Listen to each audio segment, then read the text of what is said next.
Good afternoon. Welcome to Jim Munley's World of Weather. You clicked on to the long-range weather forecast discussion for October 31st through November 14th.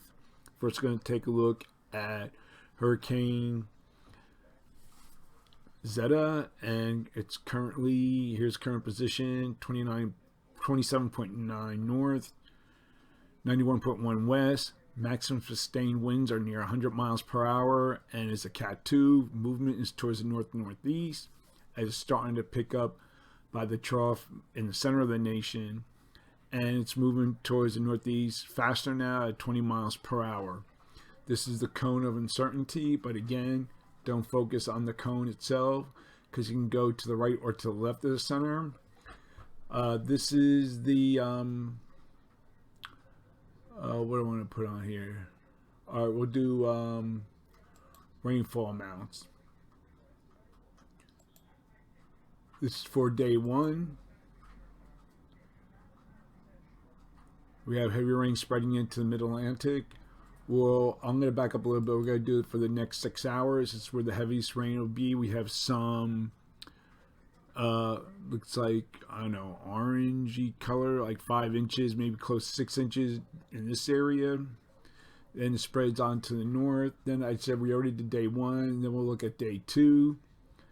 As it starts to spread into the mid-Atlantic, and it seems like most of the heavy rain will be over the ocean. Here's New York, here's Washington D.C., so most of it's over the ocean. This is valid, don't have a valid okay, but this is way the storm is forecast to travel. This is official track. We'll take a look at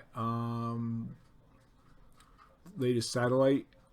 You can see you have a little bit of an eye. It's starting to become obscured. It has a couple more hours before for strengthening, and you can see it has very good alpha to the north. You can see, and very well defined center. Now then, weakening will occur as it reaches right before it reaches the coast, and this will be due to increasing southwesterly shear across this area here. And if you look at the sea temperature analysis, cooler temperatures right at the enlarge just a little bit, right at the coastal shelf as it moves inland. That'll cause some weakening, but it will still remain a very powerful storm.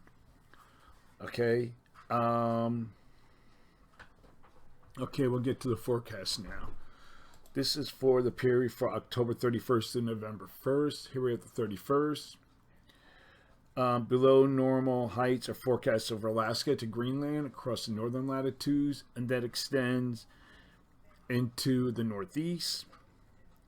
And a ridge is forecast from the eastern Pacific into the western U.S. Very simple. We have below normal heights here. Across the high latitudes, this is indicative of a positive NAO and a positive and a negative positive PNA with the ridge in the west. So what we're calling for here is that we're going to go back to these maps. This map. During this period, we will have low pressure that will track across eastern Canada right there, and this will swing a cold front through. This is on Sunday. You can see we have snow, possible parts of the northeast and mid-Atlantic, the interior areas, and this will bring cooler air into the east with anomalies of 5 to 15 degrees below normal. And then light precipitation is forecast across the Great Lakes and the northeast. Higher elevations of the lakes could experience snow early next week. You can see it right here in parts of the mid-Atlantic and northeast. Light rain is forecast over the mid-Atlantic, and then a ridge in the west will cause above normal temperatures that will spread into the Mississippi Valley. Okay, we're going to look now at the period for November 5th to the 9th. And above normal heights with a nearly zone of flow is forecast across the country. We have a little dip here, but overall mostly zonal flow. Below normal heights remain here. So models a good agreement as we go to the end of the period and we look at the different models. This is the European ensembles derived from the 50 members. Has a trough here, ridge across this area. But so for this forecast period, I am forecasting above normal temperatures for much of the nation with anomalies near 4 degrees above normal. For precipitation, calling for below normal precipitation for the country, and the probability of occurrence is 35 to 45%. Looking at the period for November 10th to the 14th,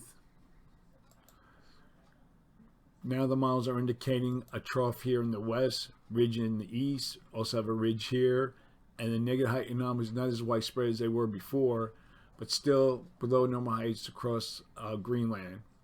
So the model's pretty good agreement with this. So for this forecast period, I am forecasting below normal temperatures for portions of the west, and I'm forecasting anomalies of at least 6 degrees below normal, could be a little higher, and above normal precipitation, above normal temperatures are forecast for the remainder of the nation, and I'm calling for anomalies of 4 to 6 degrees above normal. For precipitation, calling for below normal precipitation for the entire country, and the probability of occurrence is 35%. That's the long range weather forecast discussion for October 31st through November 14th. Thanks for coming to Jim Munley's World of Weather, and have a good day.